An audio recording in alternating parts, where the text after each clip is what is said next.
ओम श्री परमात्मे नमः। ओम श्री सत्य गुरुदेवाय नमः। देखिए ये बता रहे भगवान, ये है 9वें अध्याय का 31वां श्लोक। भगवान के भक्त को शाश्वत शांति। श्लोक में क्या बता रहे? वो शीघ्र ही धर्मात्मा हो जाता है तथा सदा रहने वाली परम शांति को प्राप्त होता है। हे अर्जुन, निश्चय पूर्वक सत्य जान कि मेरा भक्त नष्ट नहीं होता।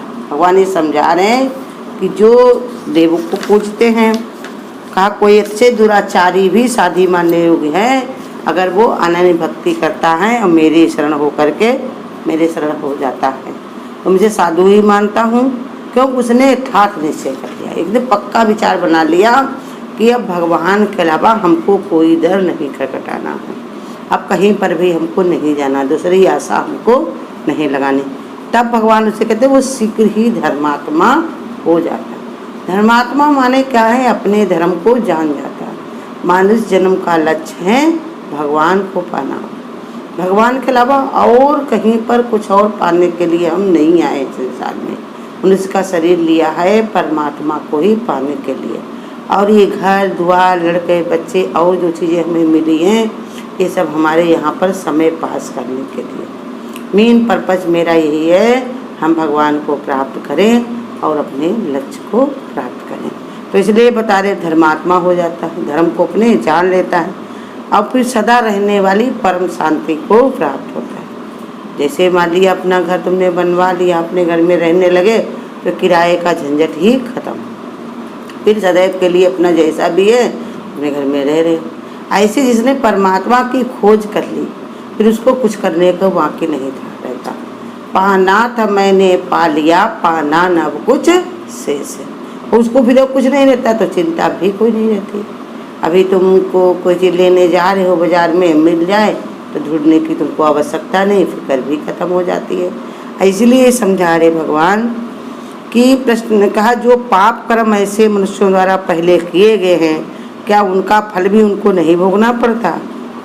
उसका समाधान ये है कि एक बार चित्त में भगवत बात दृढ़ हो जाए, भगवत भाव दृढ़ हो जाने के बाद फिर पुराने सारे कर्म ऐसे ही विलीन हो जाते हैं जैसे स्वप्न में किए गए किसी कर्म का प्रभाव जागृत जीवन पर नहीं पड़ता। समझा रहे कि अगर एक बार भगवत भावना ये जागृत हो जाए तो फिर ऐसा उसका प्रभाव पड़ता है, ऐसा उसके ऊपर जो उन्हें भगवान का असर पड़ता है कि कैसे जैसे सोया हुआ मनुष्य स्वप्न से जाग जाए। जो भी किया सब कब किया? अनजाने में किया, सपने में किया। और भगवान भी उसको कहते हैं कि हम वो सब याद नहीं रखते। संसार की तरह नहीं है कि संसार में जो भी इंसान कोई गलती भी कर दे तो उसको बार बार कह के उसको दोहरा के इंसान बार बार करने को उसको मजबूर करे। भगवान कहते हैं हम सब भूल जाते हैं क्योंकि हमारा स्वभाव ऐसा है, बीती ताहि विसारदे आगे की सुधि ले। तो इसलिए बताए विलीन हो जाते जैसे स्वप्न से किए गए कर्म का प्रभाव जागृत जीवन पर नहीं पड़ता। कभी कभी ऐसा होता है कि जिस मनुष्य का जीवन इस प्रकार बदल जाता है, उसके पूर्वकृत दुष्कर्म का यदि कोई अशुभ फल भोगना पड़े तो भगवत भाव हो जाने के कारण उसमें हर्ष का अनुभव करता है।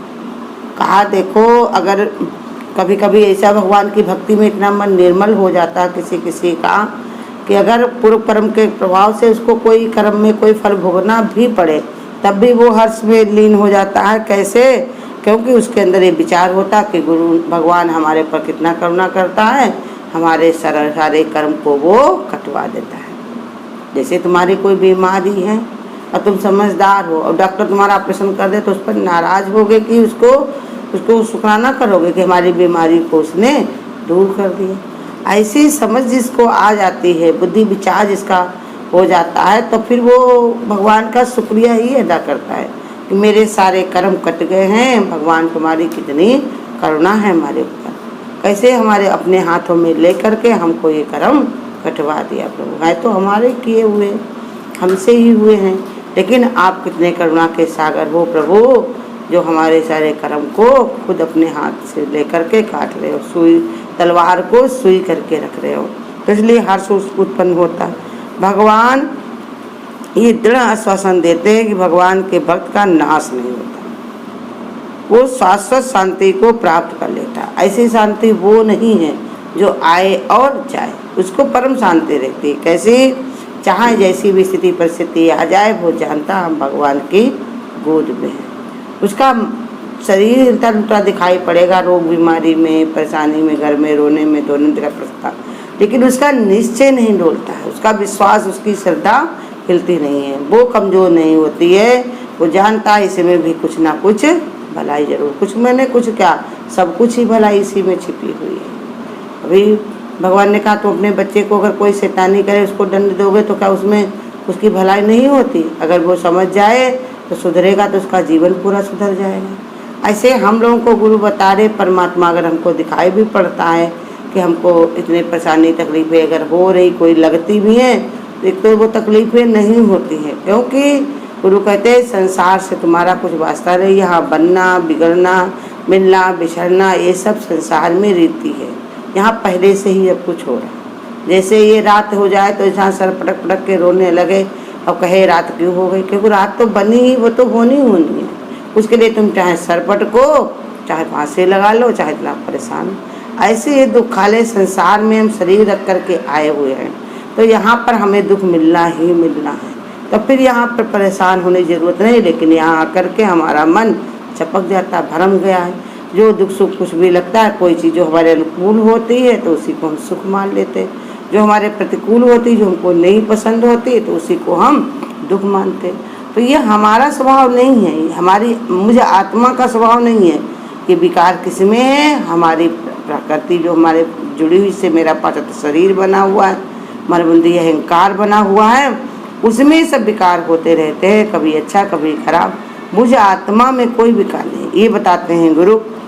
तो वही आश्वासन देते हैं, मतलब दृढ़ता का भगवान विश्वास दे देते हैं कि तुम्हारे में ये सब अवगुण नहीं है। अगर संसार में सुख दुख समस्याएं हैं तो शरीर तुमने रखा हुआ उसके कारण है। शरीर को छोड़ते ही भगवान में लीन होने के बाद ये सब तुमको परेशान नहीं करेंगे, इनसे तुम्हारा कुछ लेना देना नहीं रहेगा।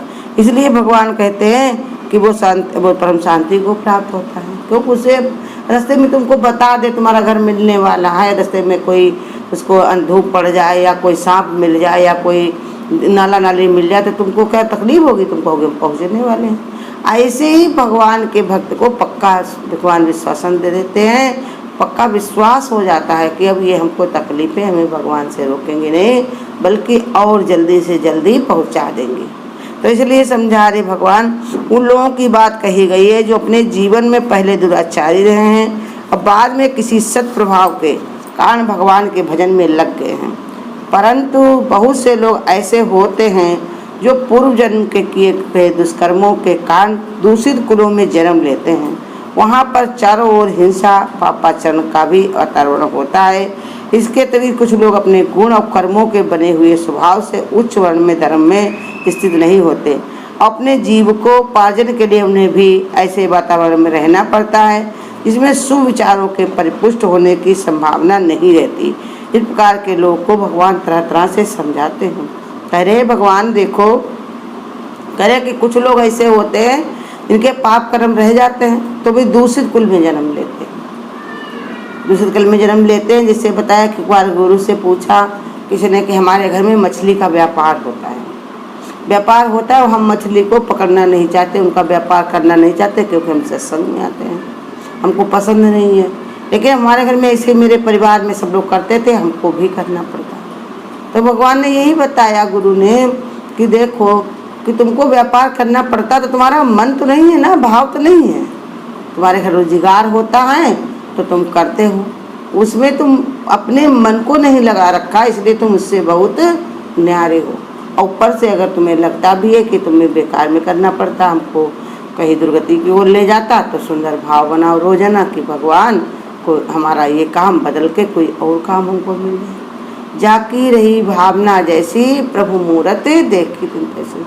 शुद्धता के कारण तुम्हारा कोई न कोई दिन ये कार्यक्रम जो व्यापार है वो भी बदल गया और उसके बाद में वो और काम करने लगा। हाँ, इंसान अगर चाहे तो भावना अपनी बदल सकता है, भावना अगर नहीं बदलता है तो वो दुखी सुखी होता है। तो उसी पर बता रहे कि अगर उसको पूजन से मिला भी है, कर्म पाप कर दूषित कर्मों के कारण दूसरे कुल में जन्म भी मिलता है, जिसमें पापाचरण का वातावरण होता है, तो अपने गुण के प्रभाव से, स्वभाव से वो उच्च धर्म को प्राप्त कर लेता है। स्वभाव को नहीं गिरने देता। जैसे कितने संत हुए, वाल्मीकि जी रख लो, कैसे उनके कर्म थे, कैसी जात में कैसे कुल में पैदा हुए, लेकिन बाद में क्या बताया कि उल्टा नाम जपत जग जाना, वाल्मीकि हुए ब्रह्म समान। स्वयं भगवान उनसे शिक्षा लेने के लिए आए, अपनी पत्नी को उनके ही आश्रम में रखा, ऐसे करके कि हमारे बच्चे सद्बुद्धि को प्राप्त करें। और बताया कि देखो कितने सारे संत महात्मा हुए। रविदास जी जरूर उनके कुल में जन्म उन्होंने लिया था, लेकिन काम ऐसे किए कि भगवान के पास हमेशा भक्ति रहती। कितने सारे उनके शिष्य थे, बहुत सारे संत हैं। उनकी जात वर्ण से उनका कोई फर्क नहीं पड़ा, उनके घर परिवार से उनका कोई फर्क नहीं पड़ा। वो अपनी कर्म के कारण, अपने स्वभाव के कारण भगवान के प्यारे बने। भगवान उनको हमेशा अपने साथ जोड़े भी रहते। जब संतों की नाम होता है, उनकी चर्चा होती, उनकी बात होती है, तो उनका नाम लिया जाता है। सब उनका आदर करते हैं, सम्मान करते हैं। उनके जो लिखे हुए दोहे हैं, जो चरित्र हैं, जो उनके जो उन्होंने अपने आश्रम में बताया है, सब कुछ वो हटाया नहीं जा सकता। जो किताबों में बहुत सारी कविताएं हैं, बहुत सारे कहानियाँ वो हटा दी जाती है, लेकिन संत महात्माओं ने जो अपना अनुभव, अपना विचार बताया, जो अपने हीरे मोती रखे हुए हैं, उनको कोई नहीं लाता है। वो वैसे के वैसे ही तरोताज़ा रहते हैं। तो इसलिए बताया कि उनके लिए कोई जीवोपार्जन में भी उन्हें ऐसे कोई पतान में रहना पड़ सकता है, लेकिन तुम्हारी उनकी भक्ति, उनका स्वभाव, संस्कार उनको धर्म ऊंचा ही कराते, कर्म उनका नीचा नहीं होता। उसके कारण वो भगवान ने कहा नहीं पहचाने जाते। किसके कारण पहचाने जाते? अपने स्वभाव और संस्कार के कारण, ना कि अपनी जाति और वर्ण के कारण। इसलिए तुम अपनी भावना को बदल सकते हो, अपने स्वभाव को समझ सकते हो, लेकिन हम नहीं करते हो, ये तुम्हारी अपनी मजबूरी है। मजबूरी में भगवान कहते जब हिम्मत तुम्हें खुद नहीं है तो हम तुम्हारी मदद नहीं कर पाते। अगर तुम हिम्मत करो तो हम कैसे क्या कर देते हैं। हिम्मत करे इंसान तो क्या कर नहीं सकता। अगर हिम्मत रखे तो परमात्मा कहते हैं तुम्हारी मदद करते हैं। तुम जैसा रास्ता चाहते हो वैसा तुम्हें दिखाते हैं, वैसे तुम्हारी प्रकृति बना देते, तुम्हारे लिए वैसा ही सब भगवान ने कहा सब होने लगता है।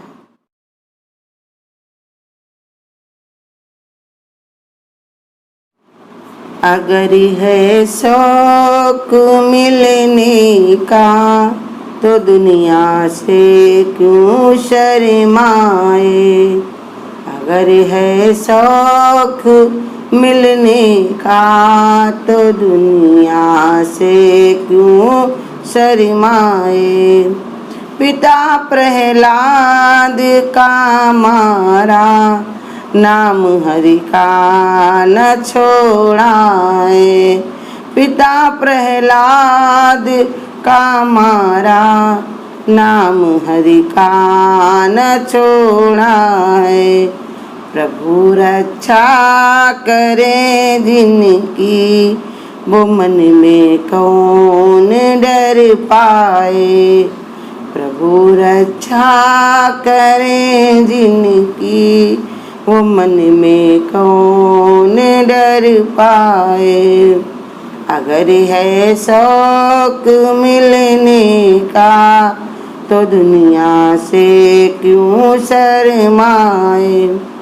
चला वन में तपस्या को मना ध्रुव ने किया नृप ने। चला वन को तपस्या को मना ध्रुव से किया नृप ने।